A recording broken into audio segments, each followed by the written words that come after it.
Thanks for joining me. I have another riff for you today. I'm taking a passage about the breaking of bread from 1 Corinthians 11 and verse 31. If we would judge ourselves, we should not be judged.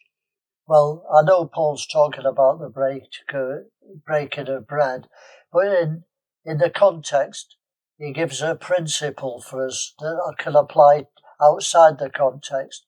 The next verse tells us more. But when we're judged, we're chastened of the Lord, that we should not be condemned with the world. So let me go through the process, and this will apply to any situation.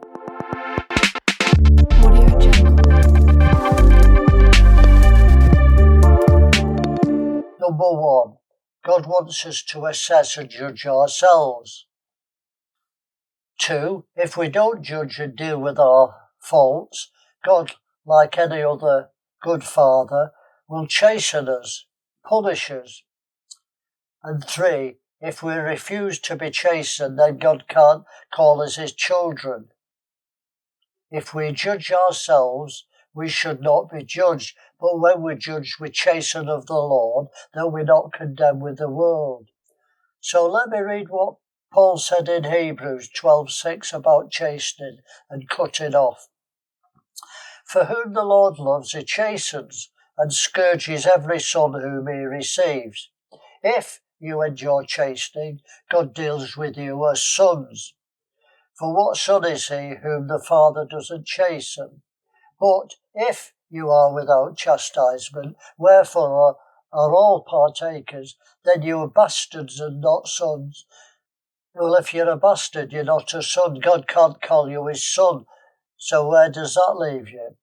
Furthermore, we have had fathers of our flesh, which corrected us and we gave them reverence.